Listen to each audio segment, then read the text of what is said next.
11th class economics. तो देखो, मैंने तुम्हें बताया इकोनॉमिक एक्टिविटी के बारे में।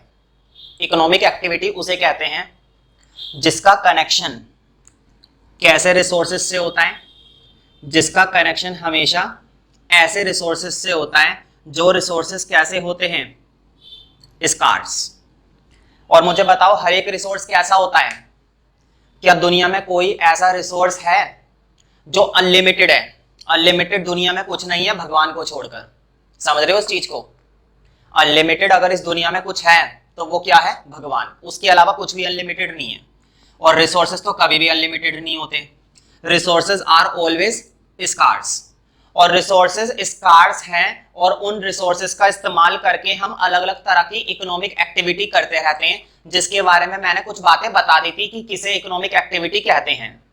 और लास्ट में मैंने अपनी बात इस पर खत्म करी थी। लास्ट में इकोनॉमिक एक्टिविटी के बारे में जब मैं पढ़ा रहा था तो मैंने लास्ट में अपनी बात कहां पर खत्म करी थी? डिस्ट्रीब्यूशन पर। और मैंने ये बताया कि डिस्ट्रीब्यूशन भी इकोनॉमिक एक्टिविटी का ही एग्जाम्पल होता है। डिस्ट्रीब्यूशन भी किसका एग्जाम्पल होता है भाई? इकोनॉमिक एक्टिविटी का। Distribution is also an example of economic activity. But now question arise in your mind is that how can you say that distribution is an economic activity? First of all, you must learn about what is distribution. सबसे पहले तो तुम्हें ये जानने की जरूरत है कि डिस्ट्रीब्यूशन क्या होता है। देखो, बिल्कुल आम भाषा में बोलूंगा डिस्ट्रीब्यूशन का मतलब। कहते नहीं है हमारे पास कुछ टॉफी है। क्या है हमारे पास? कुछ टॉफी। और वो टॉफी बच्चों में क्या कर दो? डिस्ट्रीब्यूट कर दो। वो टॉफी बच्चों में क्या कर दो? डिस्ट्रीब्यूट कर दो। डिस्ट्रीब्यूट का मतलब होता है बांटना। डिस्ट्रीब्यूट का क्या मतलब होता है? बांटना। अब देखो कैसे बांटते हैं। और यहां पर क्या डिस्ट्रीब्यूशन होने की बात हो रही है? बताओ, क्या मैं यहां पर टॉफियों को डिस्ट्रीब्यूट करने के बारे में पढ़ाऊंगा? क्या मैं यहां पर टॉफी बिस्कुट डिस्ट्रीब्यूट करवाऊंगा? नहीं, यहां पर कुछ और डिस्ट्रीब्यूट करना है। जरा बोर्ड पे देखना 2 मिनट के लिए। मुझे बताओ, कभी भी कोई बंदा प्रोडक्शन करता है जिसको हम क्या बोलते हैं? प्रोड्यूसर बोलते हैं। हर वो व्यक्ति जो किसी ना किसी तरह का क्या कर रहा है? प्रोडक्शन कर रहा है, उस व्यक्ति को क्या बोला जाता है? प्रोड्यूसर बोला जाता है। और प्रोड्यूसर प्रोडक्शन करके अपनी क्या कमाता है? बोलो, अपनी क्या कमाता है? इनकम। मान लो प्रोड्यूसर की जगह यहां पर एक एग्जांपल ले लिया कि कोई कंपनी है और कंपनी एक साल में कितने रुपए कमाती है? 100 करोड़। भाई कंपनी तो ऐसे ही कमाती है। कंपनी की इनकम लैक्स में थोड़ी ना होती है जो अच्छी कंपनी होती है। अच्छी और बड़ी कंपनी की इनकम कहां से स्टार्ट होती है? करोड़ से स्टार्ट होती है। ठीक है, तो हम छोटा एग्जांपल तो बिल्कुल नहीं लेंगे, हम तो बड़ा एग्जांपल लेने वाले हैं भाई।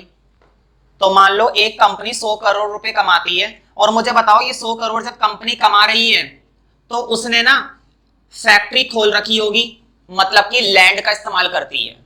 क्या बिना फैक्ट्री के, बिना बिल्डिंग के, बिना लैंड के वो प्रोडक्शन एक्टिविटी परफॉर्म कर सकती है? मैं यहां पर बच्चों को पढ़ाता हूं, तो बताओ, क्या मेरे पास एक रूम होना चाहिए? क्या मेरे पास बच्चों को बिठाने के लिए प्रॉपर एक कमरा होना चाहिए या नहीं होना चाहिए? कमरा होना चाहिए ना। मतलब मुझे किस चीज की जरूरत पड़ेगी? लैंड की। तुम दुनिया में कोई सा भी काम करो, तुम्हें किस चीज की जरूरत पड़ती है? लैंड की। ठीक है। दूसरी चीज, उस काम को तुम खुद नहीं करोगे, उस काम को तुम किससे करवाओगे? उस काम को तुम करवाओगे लेबर से। मुझे बताओ, बिना लैंड के तुम काम नहीं कर सकते, बिना लेबर के काम नहीं कर सकते। और बताओ सबसे मेन चीज, क्या बिना कैपिटल के काम कर सकते हो? कैपिटल मतलब पैसा। कैपिटल मतलब पैसा। क्या बिना पैसे के काम कर सकते हो? नहीं। अब देखो, तुमने तो 100 करोड़ की इनकम कमा ली। तुमने क्या कमा ली? 100 करोड़ की इनकम कमा ली।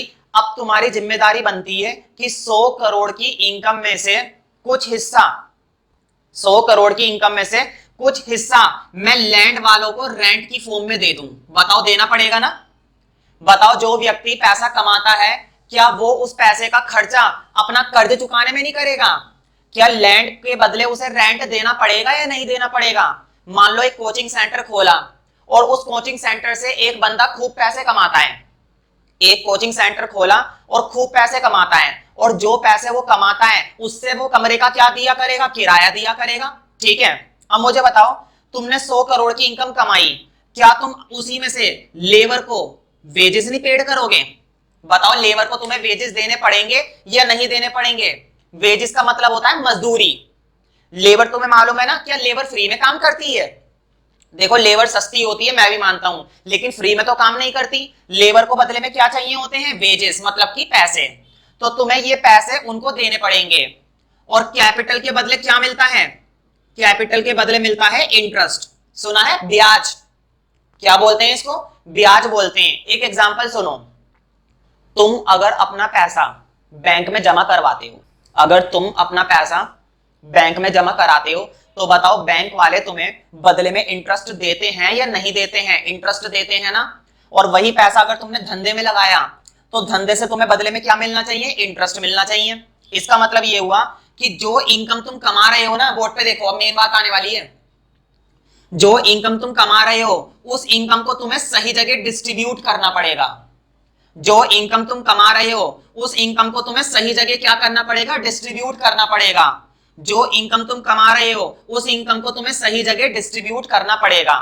बताओ, अगर तुमने लैंड के बदले रेंट नहीं दिया, अगर तुमने लैंड का किराया नहीं दिया, तो क्या वो लैंड का मालिक तुम्हें आगे लैंड देगा क्या काम करने के लिए? कभी नहीं देगा। अगर तुम किसी घर का किराया नहीं देते हो, तो क्या मकान मालिक तुम्हें रहने देगा? निकाल देगा। अगर तुमने लेबर को वेजेस नहीं दिए, तो क्या लेबर तुम्हारे लिए काम करेगी? नहीं करेगी। अगर तुमने पैसे के बदले इंटरेस्ट नहीं दिया, तो क्या वो बंदा पैसा जमा कराएगा? नहीं कराएगा। इसका मतलब ये हुआ कि जब कोई कंपनी अपना पैसा कमाती है, तो उस पैसे का समय समय पर क्या होना चाहिए? सही डिस्ट्रीब्यूशन होना चाहिए। उस पैसे का बंटवारा होना बहुत जरूरी है। अगर लेबर खुश रहेगी, लैंड ओनर खुश रहेगा और कैपिटल ओनर खुश रहेगा, तो तुम्हारा बिजनेस चलता रहेगा। और मुझे बताओ, मैं यहां पर इन सबको क्या देने की बात कर रहा हूं? मैं इन सबको मनी देने की बात कर रहा हूं। इसको भी क्या देने की बात कर रहा हूं? मनी। लेबर को वेजेस देने का मतलब क्या देने की बात कर रहा हूं? मनी। और मुझे बताओ, कैपिटल के बदले में क्या देने की बात कर रहा हूं? इंटरेस्ट। तो वो भी क्या है? मनी है। और क्या है? समझ रहे हो ना? तो हर जगह किस चीज का इन्वॉल्वमेंट हो रहा है? मनी का। तो मुझे बताओ, क्या डिस्ट्रीब्यूशन एक इकोनॉमिक एक्टिविटी मानी जानी चाहिए या नहीं मानी जानी चाहिए? क्या डिस्ट्रीब्यूशन का कनेक्शन मनी अर्न करने से है या नहीं है? डिस्ट्रीब्यूशन सही करोगे तभी तो लैंड ओनर को रेंट मिलेगा। डिस्ट्रीब्यूशन सही करोगे तभी तो लेबर को वेजेस मिलेंगे।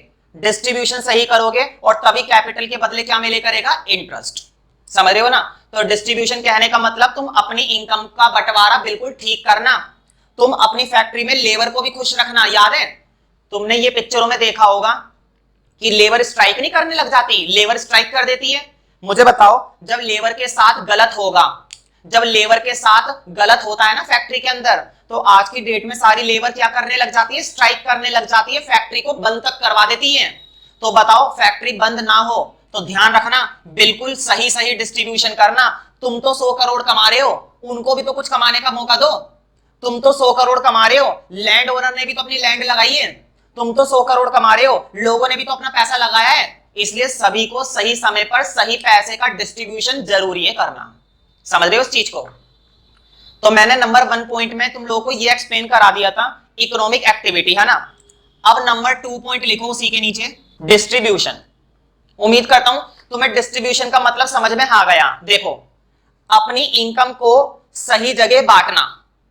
मैं ये नहीं कह रहा, देखो मैं ये नहीं कह रहा कि 100 करोड़ की इनकम 30 करोड़ इसे दे दो, 30 करोड़ इसे दे दो, 30 करोड़ इसे दे दो और खुद अपने पास कुछ भी मत रखो, ये नहीं कह रहा हूं मैं। बताओ, क्या सारा पैसा लेबर का हो जाता है? नहीं।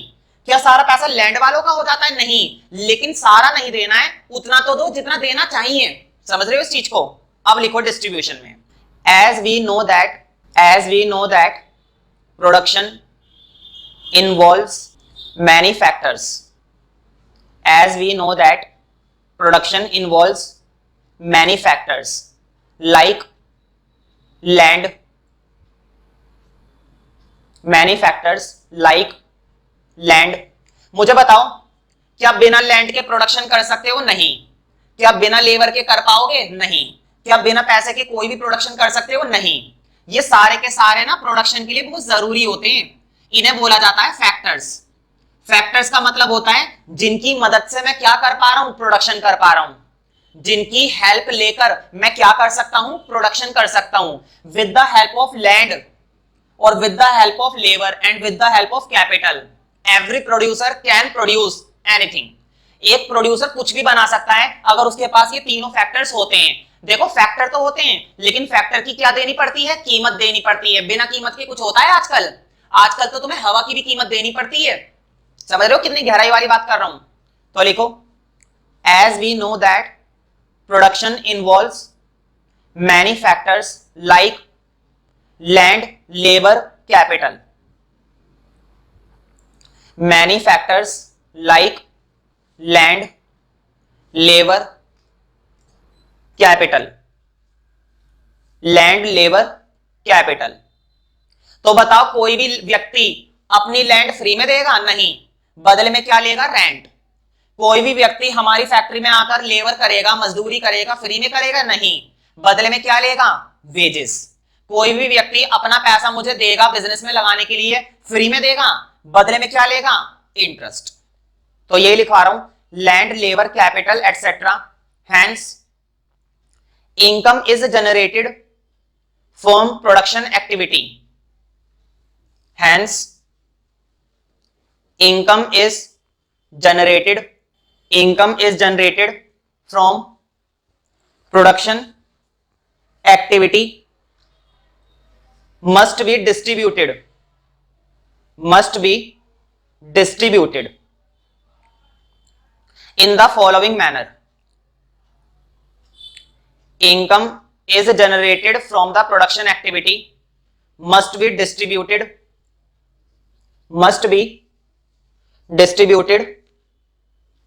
in the following manner.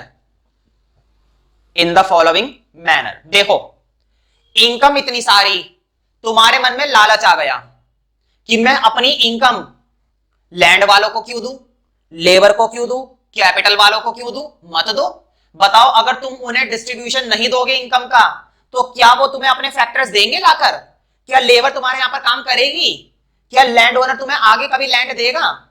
क्या कैपिटल वाले तुम्हें पैसा देंगे? कोई कुछ नहीं देगा। और जब ये चीजें तुम्हारे पास नहीं होंगी तो क्या प्रोडक्शन एक्टिविटी कर पाओगे? नहीं कर सकते। इसलिए सही डिस्ट्रीब्यूशन बहुत इंपॉर्टेंट है और करना बहुत जरूरी है। और मैंने लिखवाया इन द फॉलोइंग मैनर। अब नेक्स्ट लाइन से लिखना कि वो मैनर क्या है। देखो, मैनर के आगे ना ये वाला साइन लगा लेना, कॉलन वाला। इसको कॉलन बोलते हैं। क्या बोलते हैं इसको? कॉलन। ठीक है, तो कॉलन के बाद है ना नेक्स्ट लाइन में लिखना, कोई पॉइंट नहीं बनाना, सीधा नेक्स्ट लाइन से लिखना है। नीचे लिखो, a part of income, board पे लिखा हुआ है, a part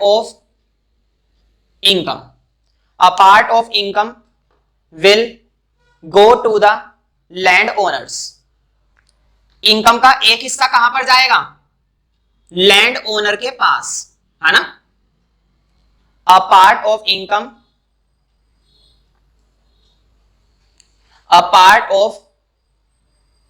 income go to the land owners in the form of rent.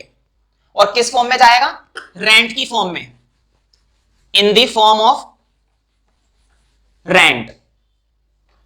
Land owner कहते हैं लैंड ले लो, लेकिन बदले में हमें क्या देते रहना? बदले में हमें रेंट देते रहना। भाई तुम भी कमा रहे हो, हमें भी कमाने दो, सीधी सी बात है। ऐसा थोड़ी ना कि सिर्फ तुम ही कमाते रहोगे, थोड़ा सा मौका हमें भी दो कमाने का। समझ रहे हो ना इस चीज को? अगली लाइन में लिखो, a part of income go to the labour. A part of income go to the labour in the form of a part of income go to the labor in the form of wages, है ना। Labour को क्या चाहिए? Wages चाहिए, in the form of wages। अगली line में लिखो, a part of income go to the owners of capital, मतलब जिन्होंने पैसा लगाया है। A part of income will go to the owners of capital in the form of interest. वो तुमसे क्या चाहते हैं बदले में? ब्याज। कि हमें समय समय पर क्या देते रहना? हमें समय समय पर ब्याज देते रहना। जब तक हमें ब्याज देते रहोगे, जब तक तुम हमें इंटरेस्ट पे करते रहोगे, तब तक तो हम अपना पैसा तुम्हारे बिजनेस में लगाएंगे। और जैसे ही तुमने इंटरेस्ट देना बंद करा, हम सारा पैसा वापस ले लेंगे इन द फॉर्म ऑफ इंटरेस्ट। तो बताओ पूरे के पूरे डिस्ट्रीब्यूशन का कनेक्शन, पूरे के पूरे डिस्ट्रीब्यूशन का कनेक्शन क्या मनी से रिलेटेड है या नहीं है? मनी से रिलेटेड है ना, तो क्या डिस्ट्रीब्यूशन को तुम इकोनॉमिक एक्टिविटी बोल सकते हो या नहीं बोल सकते हो? बिल्कुल बोल सकते हो। तो पेपर में अगर आ जाए 3 नंबर में कि how can you explain distribution is an economic activity, तो अब तो तुम एक्सप्लेन कर सकते हो ना। I hope there is no problem to explain about it, है ना। अब डिस्ट्रीब्यूशन के बारे में ना एक छोटी सी लाइन लिख लो, इंप्लाइज दैट का साइन लगाकर, इसे बोलते हैं इंप्लाइज दैट का साइन। इंप्लाइज दैट में मैं ये लिखवाऊंगा कि पूरा डिस्ट्रीब्यूशन के बारे में समझने के बाद हमको ये पता चल गया कि डिस्ट्रीब्यूशन कैसी एक्टिविटी होती है, इकोनॉमिक एक्टिविटी, ठीक है। तो कंक्लूजन बनाकर लिख लो। कंक्लूजन का मतलब होता है निष्कर्ष, मतलब हमने ये निष्कर्ष निकाला है कि ये एक इकोनॉमिक एक्टिविटी है। तो लिखो we can say that, conclusion में लिखो we can say that distribution is totally, लिख लोगे टोटली, कभी तोतली लिख लो, है ना, तोतली नहीं बोल रहा हूं, टोटली बोल रहा हूं। We can say that distribution is totally related to earning income, पूरा पूरा कनेक्शन किससे है? पैसे कमाने से, रिलेटेड टू अर्निंग इनकम। भाई लैंड ओनर भी क्या चाहता है? रेंट कमाना। कैपिटल ओनर भी क्या चाहता है? इंटरेस्ट कमाना। लेबर भी क्या चाहती है? वेजेस कमाना। तो हर व्यक्ति कुछ ना कुछ कमाना चाहता है ना, गवाना कौन चाहता है?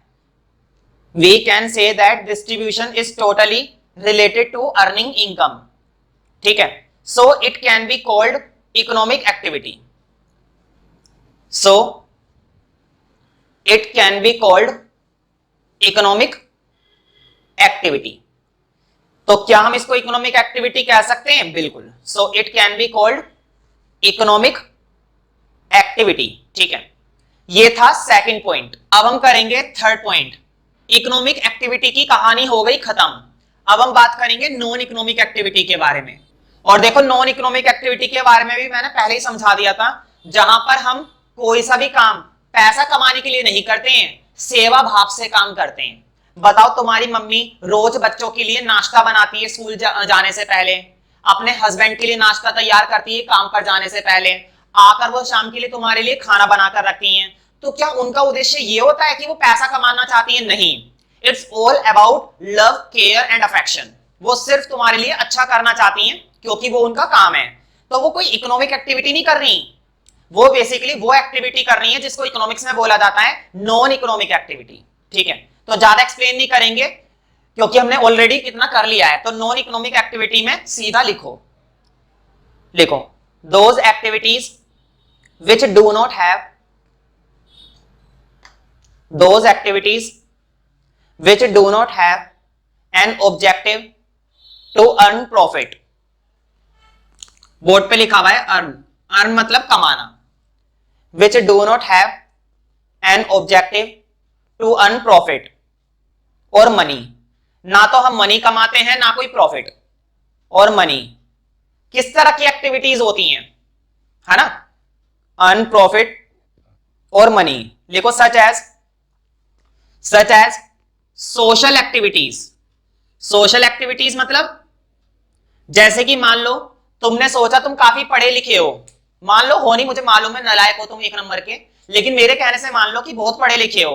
तुमने सोचा कि क्यों ना जरूरतमंद बच्चों को पढ़ा दिया करूं फ्री में, पैसे नहीं ले रहे, फ्री में पढ़ाने की बात सोच रहे हो, बहुत अच्छी सोच है, थिंकिंग बहुत ही अच्छी है कि पढ़ाना चाहते हो। तो बताओ ये जो एक्टिविटी होगी ना, ये तुम्हारी सोशल एक्टिविटी कहलाएगी कि तुम समाज के लिए कुछ करना चाहते हो और वो भी फ्री में, है ना। तो सच है social activities comma religious activities.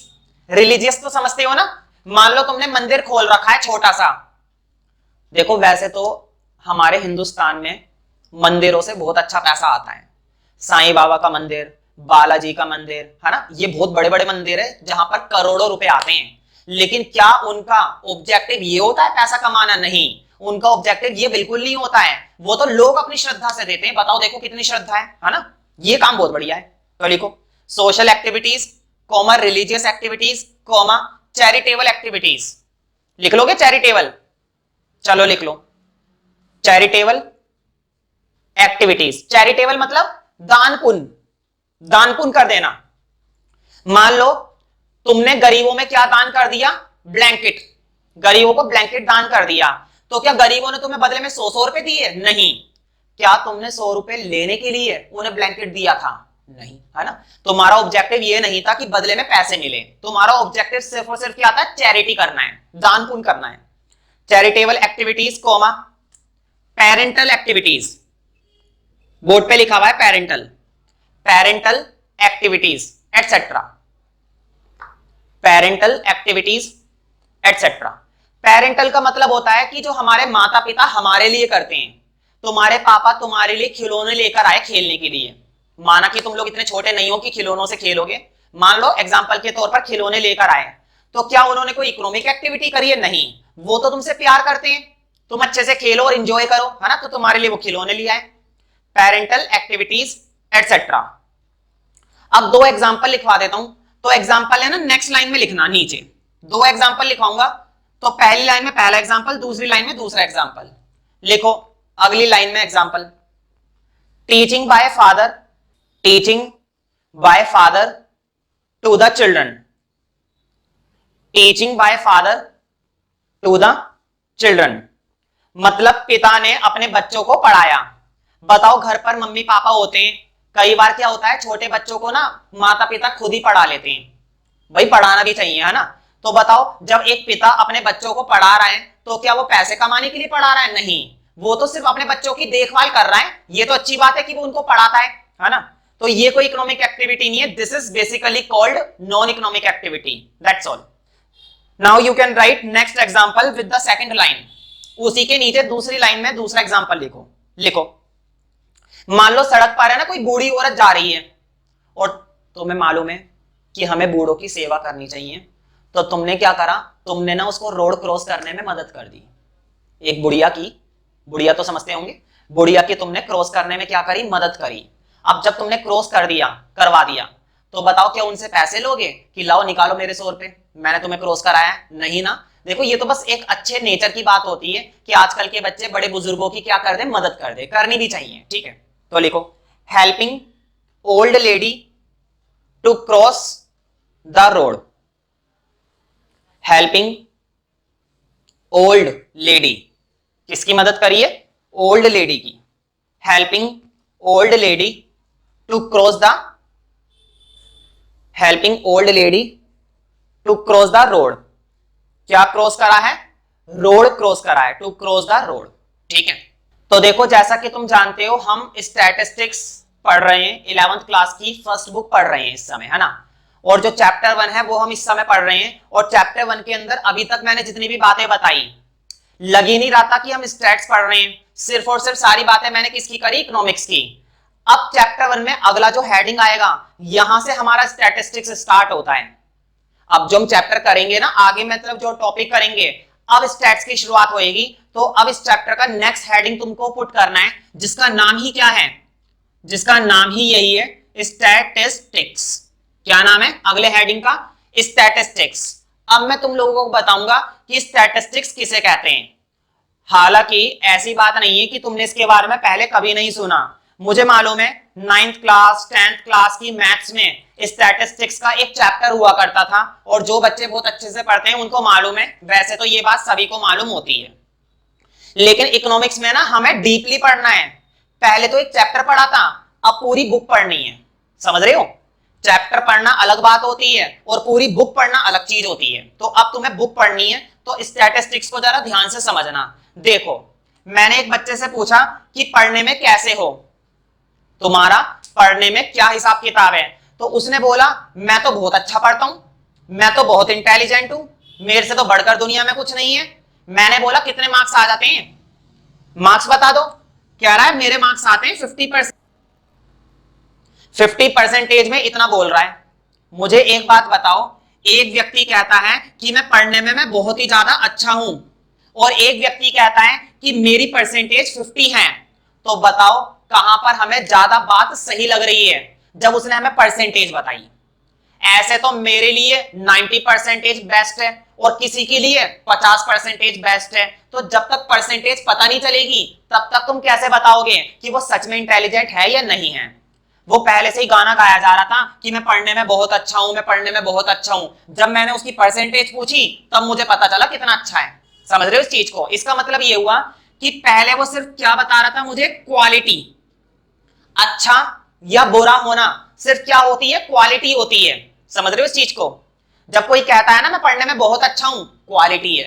जब कोई कहता है ना ये पढ़ने में बहुत खराब है, क्वालिटी है। लेकिन जब कोई मुझे अपने मार्क्स बताता है, क्या बताता है, मार्क्स बताता है, तो वो क्वालिटी नहीं है, वो क्वांटिटी है। वो क्या है, क्वांटिटी है। क्वांटिटी मतलब उसने मुझे ना नंबर बता दिया, संख्या बता दी। उसने मुझे क्या बता दी, नंबर बता दिया, संख्या बता दी। समझ में आई बात? एक एग्जांपल और देता हूं। एक कहता है कि मैं एक दिन में बहुत खाना खाता हूं। सोचो, एक पतला दुबला लड़का आया और वो ये कहता है कि सर आपको पता नहीं है मैं एक दिन में कितना खा जाता हूं, मैं एक दिन में बहुत खाता हूं। तो मैंने बोला कि वो तो तेरे शरीर से दिख ही रहा है कितना खाता है, पतला दुबला सा था। फिर मैंने बोला कि बताओ कितना खाते हो, ऐसा ऐसे क्या घर का सारा राशन खा जाते हो? तो उसने बोला मैं पूरे दिन में 3 रोटी खा लेता हूं। पूरे दिन में कितनी रोटी खा लेता हूं, 3 रोटी। और 3 रोटी में ऐसे कर रहा है मैं बहुत खा जाता हूं। तो मुझे बताओ हमें ज्यादा बातें किसमें समझ में आती हैं? ज्यादा बातें हमें तब समझ में आती है जब वो क्वालिटी बताता है, या फिर ज्यादा बातें हमें तब समझ में आती है जब वो क्वांटिटी बताता है। जब कोई व्यक्ति हमारे सामने क्वांटिटी बताता है, और क्वांटिटी मतलब हमें वो क्या बताता है, नंबर बताता है। नंबर मतलब वो हमको इंफॉर्मेशन दे रहा है, और वो इंफॉर्मेशन कैसे दे रहा है, न्यूमेरिकली। वो हमें इंफॉर्मेशन कैसे दे रहा है, न्यूमेरिकली। न्यूमेरिकली का मतलब होता है संख्या में, नंबर्स में। तो देखो किसी भी बात को, किसी भी इंफॉर्मेशन को बताने के 2 तरीके होते हैं। एक तो उस इंफॉर्मेशन को तुम किसके अकॉर्डिंग बताओ, क्वालिटी के हिसाब से, या फिर उसी इंफॉर्मेशन को कैसे बताओ, क्वांटिटी के हिसाब से। कैसे बताने की कोशिश करो, क्वांटिटी के हिसाब से। क्वांटिटी का मतलब हम उस बात को किस में एक्सप्रेस करने की कोशिश करेंगे, नंबर्स में। तो जब नंबर्स में एक्सप्रेस करते हैं ना किसी भी चीज को, जब हम किसी भी चीज को नंबर्स में एक्सप्रेस करते हैं, उसी को ही इस सब्जेक्ट के अंदर क्या बोला जाता है, स्टैटिस्टिक्स। क्या बोला जाता है, स्टैटिस्टिक्स। तो स्टैटिस्टिक्स और कुछ नहीं होता, it is basically numerical information. कैसी इंफॉर्मेशन, क्वालिटी इंफॉर्मेशन या क्वांटिटी इंफॉर्मेशन? क्वालिटी नहीं, क्वांटिटी इंफॉर्मेशन। और ये बहुत ही इंपॉर्टेंट है। देखो मैंने ये बोला कि हमारे देश के अंदर पॉवर्टी बढ़ रही है। पॉवर्टी समझते हो? पॉवर्टी का मतलब होता है गरीबी। जब लोगों के पास पैसा नहीं होता, जब लोगों के पास क्या नहीं होता, पैसा नहीं होता, तो उसको बोलते हैं पॉवर्टी। तो मैंने बोला लोगों में पॉवर्टी बढ़ती जा रही है। और एक व्यक्ति कह रहा है कि पिछले 2 साल से पॉवर्टी में 5% का इंक्रीज दिखाई दिया। पिछले 2 साल से 5% का क्या दिखाई दिया, इंक्रीज। एक व्यक्ति कह रहा है कि पॉवर्टी बढ़ रही है, और एक व्यक्ति कह रहा है कि 5% से बढ़ रही है। बताओ दोनों में से कौन सी इंफॉर्मेशन क्वालिटी है और कौन सी इंफॉर्मेशन क्वांटिटी है? क्या तुम ऊपर वाली बात को क्वांटिटी बोल पाओगे? नहीं। ऊपर सिर्फ ये बोला गया है कि बढ़ रही है, और नीचे बताया गया है कि कितनी बढ़ रही है। समझ रहे हो? गवर्नमेंट के लिए कौन सा डाटा इंपॉर्टेंट होगा, ऊपर वाला या नीचे वाला? नीचे वाला। नीचे वाला ज्यादा इंफॉर्मेटिव है। नीचे वाला डाटा हमें यह बता रहा है कि पॉवर्टी अगर बढ़ रही है तो कितनी बढ़ रही है। अगर पॉवर्टी बढ़ रही है तो कितनी बढ़ रही है, ये हमें नीचे वाले से पता चल रहा है। तो नीचे वाली इंफॉर्मेशन को ही सिर्फ क्या बोलेंगे, स्टैटिस्टिक्स। क्या ऊपर वाली इंफॉर्मेशन को स्टैटिस्टिक्स बोला जाएगा? नहीं बोला जाएगा। Quality can never be called statistics. Quality statistics नहीं होती है, सिर्फ क्वांटिटी स्टैटिस्टिक्स होती है।